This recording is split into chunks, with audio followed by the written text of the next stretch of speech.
Wir haben zukünftig als Aufsichtsbehörden drei wesentliche Aufgaben. Wir beraten nach wie vor die Betroffenen, also die Kunden und die Nutzer und diejenigen, deren Rechte von den Datenverarbeitungen betroffen sind, in der Durchsetzung ihrer Rechte. Das machen wir auch weiterhin ganz besonders stark.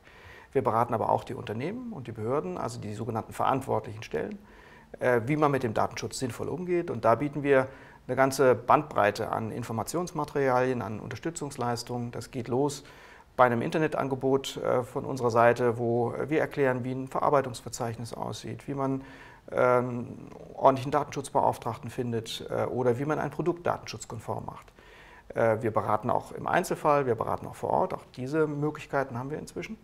Und schließlich, dritte Funktion, wir sind Aufsichtsbehörde, wir können auch Sanktionen verhängen. Und die sind nach der Datenschutzgrundverordnung wirklich äußerst massiv und äußerst nachdrücklich. Bis zu 20 Millionen Euro können für Datenschutzverstöße verhängt werden oder bei großen umsatzstarken Unternehmen bis zu 4% des weltweiten Jahresumsatzes. Das bedeutet für Unternehmen nichts anderes als, dass jeder einzelne Datenschutzverstoß sie den Jahresgewinn kosten kann. Und das sind wirklich ganz starke Ansagen, auch abschreckende Ansagen, die von europäischer Ebene kommen und die wir umsetzen. Das machen wir mit Augenmaß. Wir werden jetzt nicht sozusagen brandschatzend durch die baden-württembergische Landschaft ziehen und versuchen, Unternehmen aufs Kreuz zu legen, sondern es wird darum gehen, zu beraten in erster Linie, Hinweise zu geben, auch die Möglichkeit zu geben, erkannte Fehler abzustellen. Aber im Einzelfall, wenn sich das nicht anders ergibt oder die Unternehmen anders nicht sozusagen zur Raison zu bringen sind, werden wir auch Bußgelder verhängen. Ich würde sagen, in Deutschland, dass ein Drittel der Unternehmen sich gut aufgestellt hat in Sachen Datenschutz, ein weiteres Drittel hat ganz gute Anstrengungen unternommen, ist aber noch nicht wirklich gut. Und ein letztes Drittel der Unternehmen setzt auf Lücke und hofft nach wie vor, dass sie nicht entdeckt werden. Das sind die Problemfälle, um die wir uns einfach jetzt in der nächsten Zeit intensiv kümmern müssen. Und die Lage ist in Deutschland eher noch positiver als im Rest Europas. Es gibt Länder, die sind besser aufgestellt als wir im Datenschutz. Da würde ich zum Beispiel Österreich nennen. Da würde ich auch durchaus schauen auf zum Beispiel spanische Unternehmen, die einer sehr strengen Datenschutzaufsicht unterlegen haben.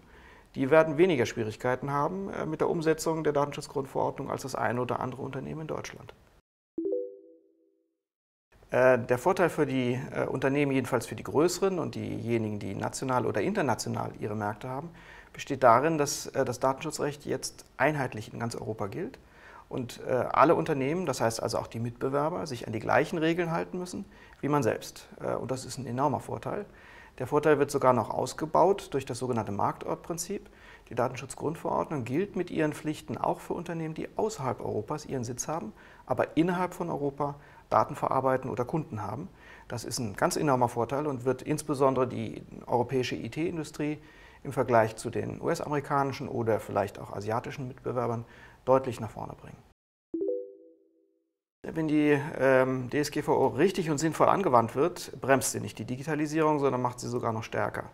Wir sehen das im Moment mit Blick auf außereuropäische Anbieter. Wir sehen, dass die großen Datenverarbeiter alle außerhalb Europas tätig sind, schwerpunktmäßig sogar in den USA. Und wir sehen auch gleichzeitig, dass in diesen Ländern durch eine Vernachlässigung des Datenschutzes im Moment ein massiver Schaden entsteht. Nehmen wir die Facebook-Skandale der letzten Wochen und Monate. Das führt dazu, dass die Nutzer verunsichert werden, dass sie sich auch abwenden, dass sie jedenfalls keine nachhaltige Beziehung zum Unternehmen aufbauen. Da sind die Europäer, würde ich sagen, besser aufgestellt mit einem Datenschutz, der ganz klar auch die Betroffenen, die Nutzer, die Verbraucher in ihrer Rechtsposition stärkt, die dann aber eben auch Vertrauen darauf entwickeln dürfen, dass die Unternehmen mit ihren Daten ordentlich umgehen. Und wir sehen schon heute in sehr vielen Bereichen, wenn der Nutzer wählen kann zwischen einem europäischen Anbieter auf der einen Seite, der unseren europäischen Regeln des Datenschutzes unterliegt, und einem US-amerikanischen Anbieter oder vielleicht sogar einem asiatischen Anbieter, von dem man eigentlich überhaupt nicht weiß, was mit den Daten passiert, dann entscheiden sich sehr viele Nutzer für den europäischen, für den sicheren Anbieter. Das ist ein klarer Wettbewerbsvorteil.